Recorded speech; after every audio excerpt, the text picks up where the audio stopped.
In this video, I'm going to be showing you how you can increase your win rate and make more money in the Forex market using a top-down analysis approach.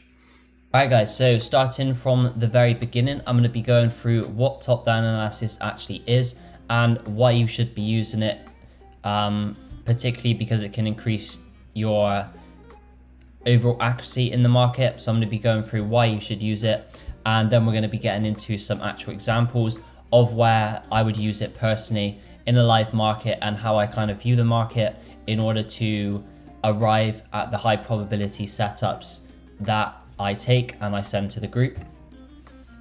So basically, top-down analysis, as the name kind of suggests, is the process of moving from the higher time frames to the medium-term time frames and then down to the lower time frames in order for you to get an overall macro view of what the market is doing, and then scaling down to the lower time frames to find entries with a small stop loss to give you the highest possible risk to reward and highest probability of developing an edge in the market.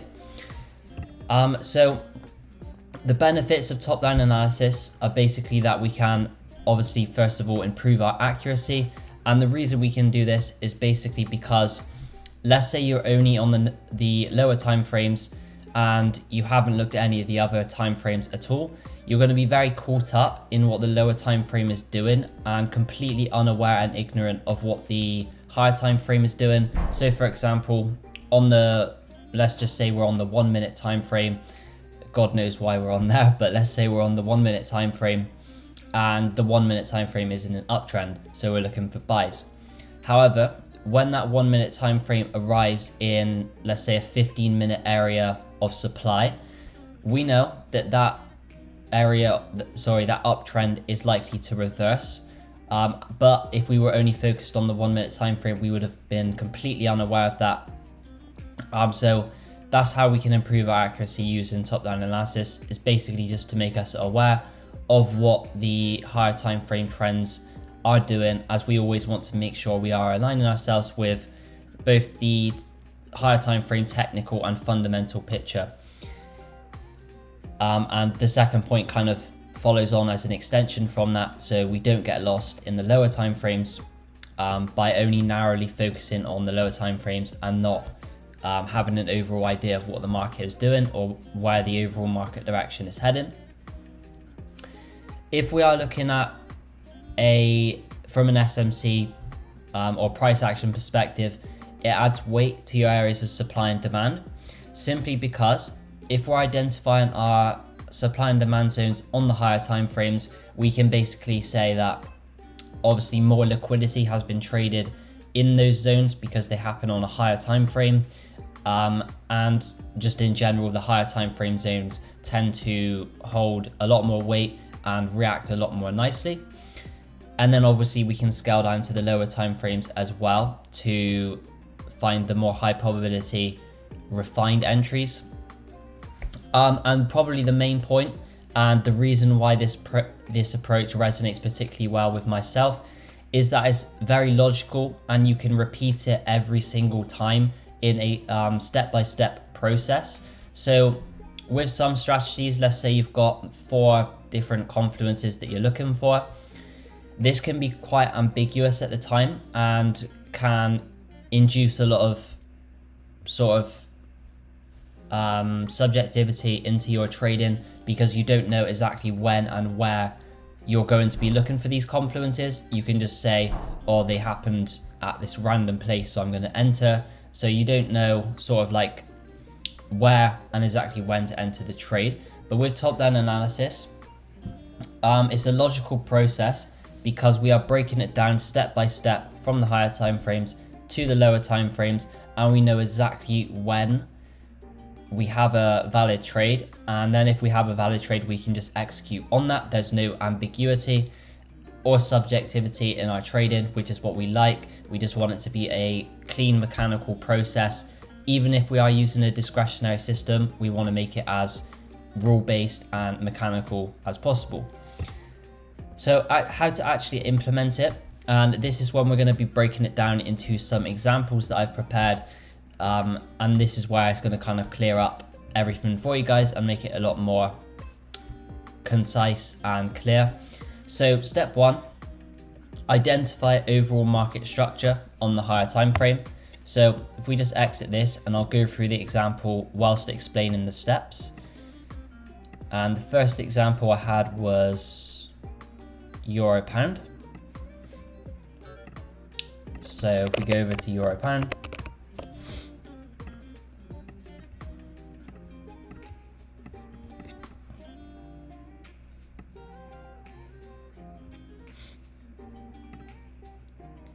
and the trade I want to go through was here. So step 1 of the top-down analysis approach, if we just go back to the PowerPoint, was to identify overall structure on the higher time frame. In particular, and being a little bit more rule-based at this point, we want to basically say in our trading plan what the higher time frame is, because obviously we could say the monthly is the higher time frame. We could also say that the 30-minute is the higher time frame if we're trading on the 1 minute. So it's all kind of respective to what kind of trader you are, intraday, swing, scalp, all of these sorts of things. So for me, higher time frame, 4 hour and the daily, that's what we want to be looking at first of all when we go through our top-down analysis approach. So in this case, and one thing I like to do when I have a clean chart like this, when I start the process of top-down analysis, is I like to basically mark on the higher time frame structure and higher time frame supply and demand, and also where price has reacted from, so that we can see where the demand or supply chain is. So exactly what I mean by that is, for example, here we've had this daily high get taken. That was our first break of structure. Price pulled back, mitigated this daily level of demand. So I like to draw that on in a different color. In this case, it's just a clear box.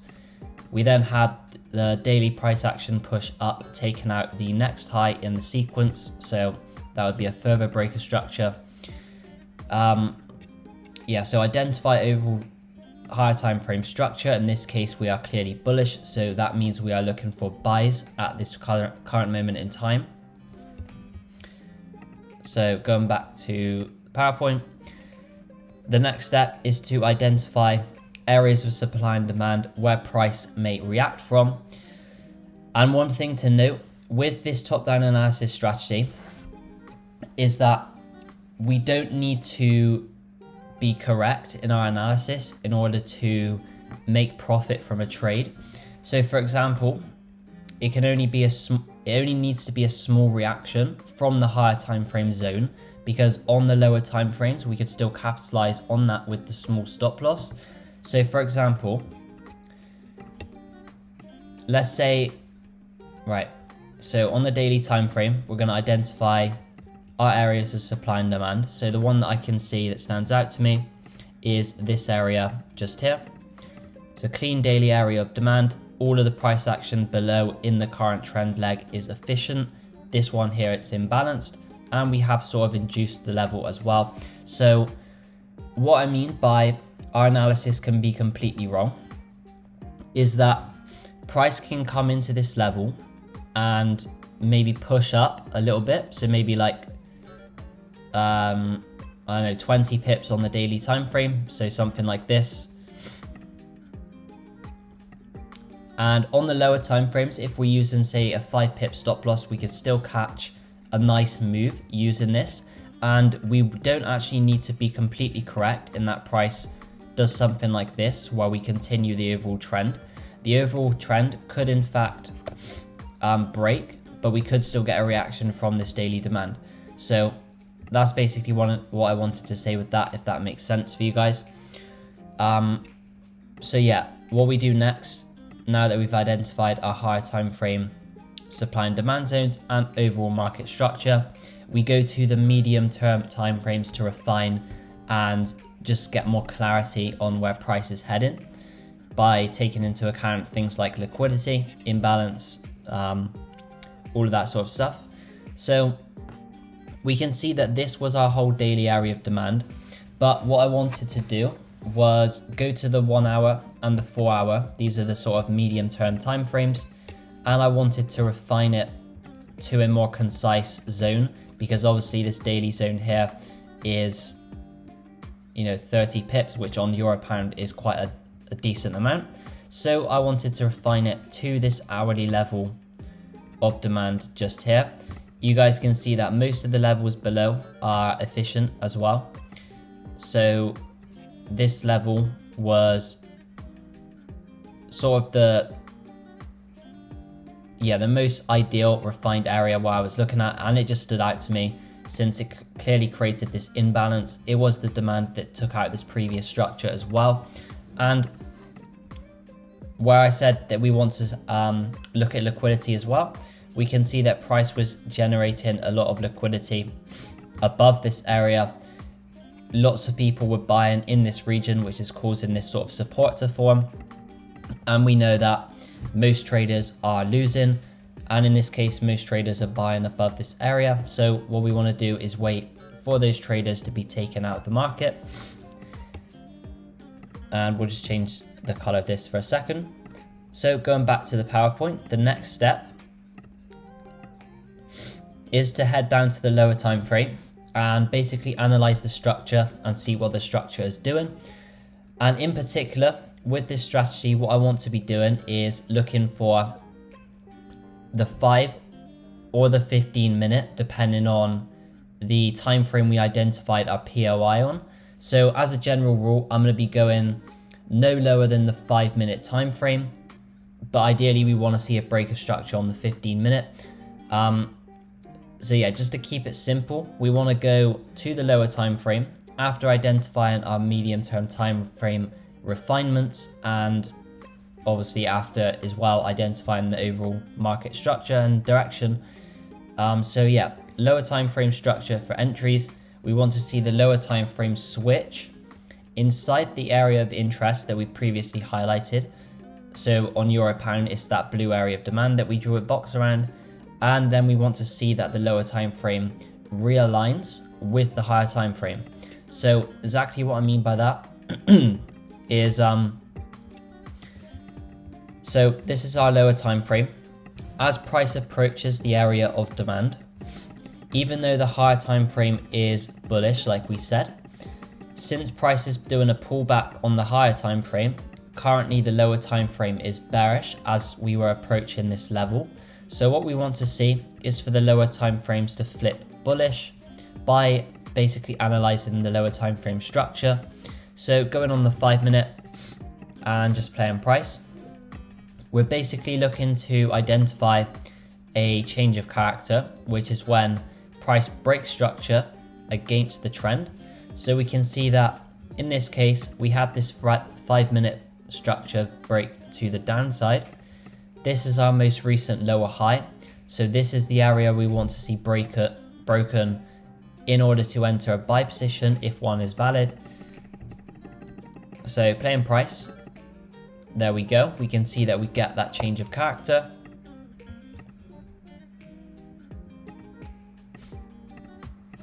Like that. And then we're just going to be using that basic entry model that I've explained multiple times in previous videos and also on my Instagram. And this entry model is basically, if we go and draw it on, is once we have that change of character, we want to see some sort of liquidity above an area of imbalanced demand for price then to come into that demand and then buy, where this area here is sort of like an inducement or a liquidity level above our area of demand. And a lot of the times you guys will be able to identify this as inducement because price will leave imbalance below. So this was kind of like the fake move before the real move. In this case, for example, we have that change of character and we also have this imbalanced level of 5 minute demand just in there. You can see that we created this imbalance. And we also had this inducement above it as well, where price started to travel back towards it, but we never actually reached it. So we can identify this area basically as where previous buyers were buying in the market. So before price is to head to the upside, we need it to come down and take out some previous buyers. in order for it to basically fuel the move. So once we've identified that, we basically just place our entry on this level. In this case, I'd put the stops below the wick, as Euro Pound has a tendency to wick out areas of demand and supply. So yeah, just to be safe with that one. And then as a rule of thumb for targets, we're simply going to be targeting the next lower time frame area of structure, which in this case is this lower high just here. Or if you want to make it even more mechanical, you can just target set risk to rewards. For example, we could go for a 1 to 3. As long as your win rate is above, anything above around 30% is fine. If not, then obviously you're going to need to have a bigger risk to reward. But yeah, in this case, we just target a 1 to 3. And there we go. So start to finish, we went from the higher time frame to the lower time frame to identify our entry. And the very important thing here, and the main thing we want to stress with this strategy, is that I didn't start off on the 5-minute time frame. So a lot of new traders, they'll come into trade it and they are enticed by the lower time frames because they think it's going to give them a higher frequency of trading, and they want that adrenaline and dopamine from being in and out of fast trades. However, speaking from experience, trust me on this one, fewer trades is actually more. So meaning that the fewer trades you take, the higher the quality of the trades, the higher the probability that they play out, and you don't have any sort of like psychological barriers blocking you from taking the trades. Because if we're on the lower time frames just scalping random trades, then eventually we're going to run into a massive losing streak, and yeah, I doubt any of you would be psychologically strong enough to withstand that on the lower time frames, especially if you're risking 1% as well. So yeah, that was basically a rundown of this top-down analysis strategy. One thing I want to mention before I end this video is that if you guys want to see all of the trades like this that I take on a day-to-day basis, so that you can both see how I view the market and my personal perspective of it, which has proven profitable, or also get, position yourselves to enter some of these trades as well. I send them all beforehand in the Telegram group, which I'll leave a link to in the description below. I send my London analysis at the start of each day before the London Open on Euro Pound, Gold and GBP USD. I also do a Sunday market watch list breakdown as a video, and I also do a video breaking down any trades that I take or any missed trades that I missed but were valid according to this strategy.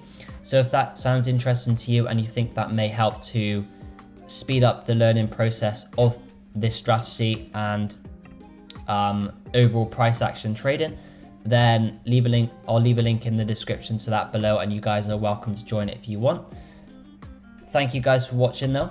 I hope you liked the video, and make sure to like and subscribe for more free content, and I will catch you guys in the next video.